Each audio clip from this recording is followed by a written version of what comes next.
Antony Ant and the Earwig Pirates, Part 4. "Well, what do you want?" demanded the Earwig fiercely. Then, as he recognised the beetle, "Oh, hello, Beetle. Who's that you've got with you?" "Hist," replied Beetle. "It's another spy." "I'm not," protested Antony, but they took no notice. "Oh, a spy, hey?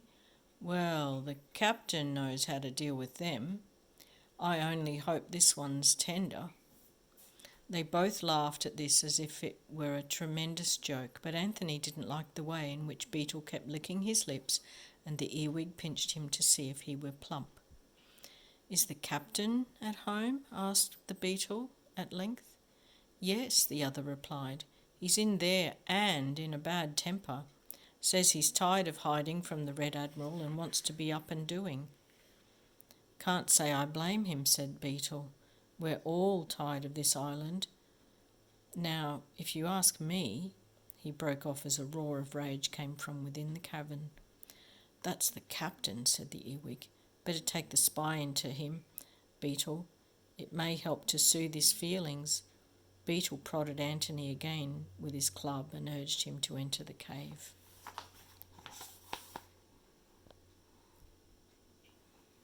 Can you see the cave? And that's Ernest the Earwig. He's a pirate. Antony Ant and Beetle.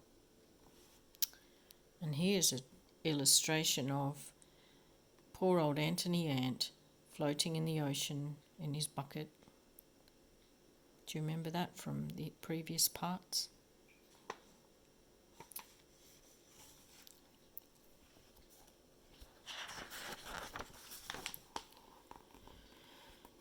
And that's another illustration of when Antony got closer to that island.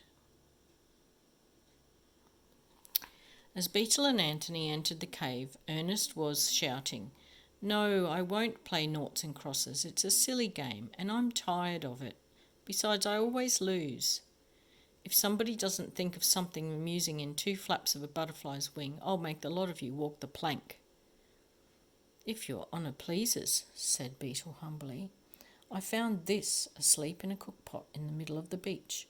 I'd say he's a spy, if your honour asks me." "What?" roared Ernest in a tone which caused Antony to jump several inches in fright. "Spies on my private island?" "Please, Mr. Earwig," said Antony, "I'm not a spy at all. I was washed ashore in the cookpot." "In a cookpot?" echoed the pirate. "Why, that proves it. Only a very clever spy would think of a thing like that. When did you last see the Red Admiral? Tell me that."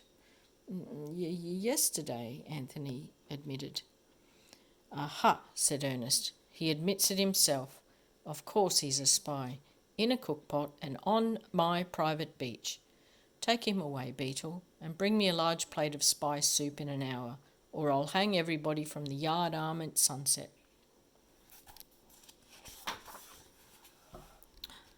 Before Antony could explain again that he really wasn't a spy, he was seized by several fierce earwigs and his hands and feet were quickly tied with rope.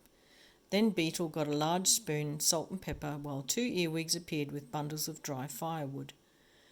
"Come along, spy," ordered Beetle, but poor Antony could not move because his feet were tied. "You'll have to carry him," Beetle suggested an earwig.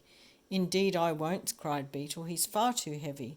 He must walk to the cookpot himself." And with that, he untied Antony's feet and hustled him out of the cave and along the beach.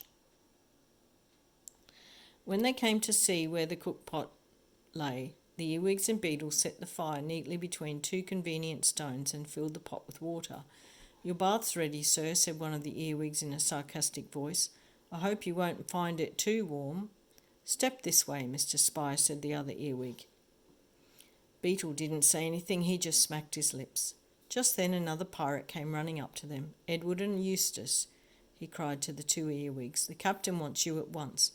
Beetle can look after the spy, not daring to keep Ernest waiting, and the earwigs hurried away. "Now then," said Beetle horridly, "into the pot with you, you young fiend." And before Antony could resist, he was popped neatly into the cookpot. and I'll light the fire, said Beetle, and here Beetle was wrong, for he had no matches. Bother, he exclaimed. Those silly earwigs must have taken the matches with them. I must go and get some more. Oh dear. He's going to have a bath in the cookpot. Off toddled Beetle, leaving Antony standing in the full pot of water with his hands. But Beetle had quite forgotten that Antony's feet were free. Antony was out of the pot in a moment. Not far off was a big rock behind which it would be easy to hide, and towards it ran Antony Ant as fast as his legs would carry him. Suddenly his foot struck something hard in the sand. He tripped and fell headlong.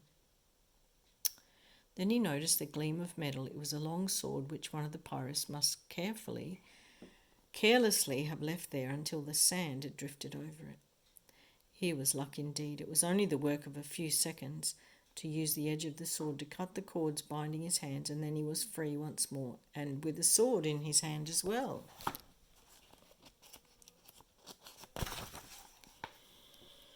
Having a sword was very comforting, even though Antony was not quite sure how to use one, because he couldn't help thinking that when Beetle came back and found the cookpot empty, everybody would be annoyed about it, and a sword might prove rather useful. Then he noticed that there were some rough steps carved out of the face of the cliff behind him. They led upwards across the cliff and turned a corner behind which would be safely hidden. Grasping the sword, he started to climb as fast as he could. If only he could reach that corner before the Beetle discovered the escape. Just as he turned the corner, he heard a great shout from the beach behind him.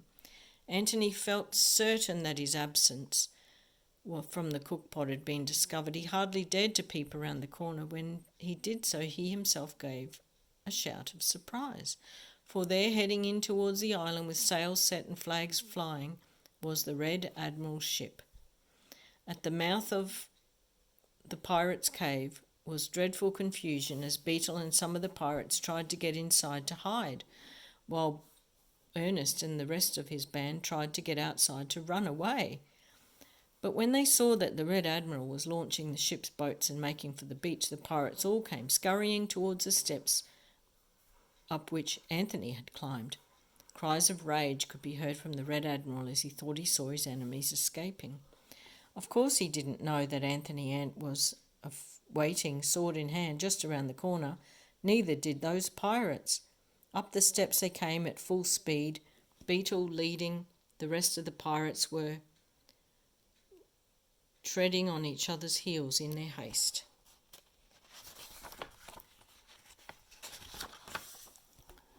Oh dear, do you see the ship? And there's all the pirates running away. Run away, run away. And there's Antony Ant saying, I'm not a spy at all.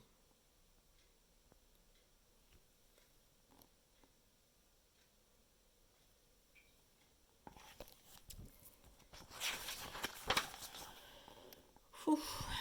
As he came around the corner and caught sight of Antony's sharp sword, Beetle gave a cry of fear and jumped backwards, treading heavily on Ernest's toe.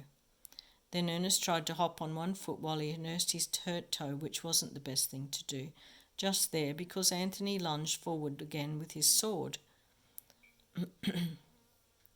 And Beetle jumped back still further, catching Ernest off his balance, and clutching at each other they started to roll down the steps, bowling over and over the other earwigs like ninepins as they hurtled downwards.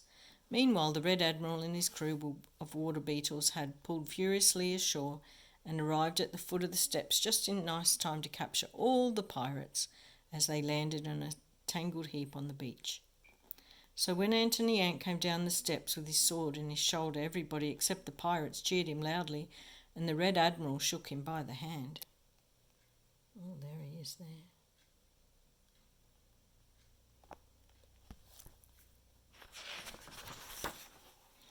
Ernest the Earwig, Beetle, and the rest of the pirates were made secure with heavy chains by the water beetles, while all the treasure which had been hidden on the island was found and taken on board the Red Admiral's ship, to be returned to the owners from whom it had been stolen. Then the Red Admiral made a speech in which he praised Antony's great daring and courage in defeating the pirates single-handed. He said ever so many nice things about Antony and never once mentioned wings or cooking pots or awkward things like those. Perhaps you do not know it, my dear Mr. Ant, said the Red Admiral, but Her Majesty the Queen Bee has offered a large reward for the person responsible for the capture of this wicked Earwig, and I shall have pleasure in placing your name upon Her Majesty's as being most worthy of that reward. And all the water beetles cheered again, for they had all liked Antony, even when he was only the cook boy and peeled their potatoes, so they were pleased at his good fortune. As the sun was setting, Antony Ant sailed away from Ernest the Earwig's private island, no longer cook boy, but an honoured passenger on the Red Admiral's ship. It was Beetle and Ernest the Earwig who scraped the pots and pans and peeled potatoes on that voyage.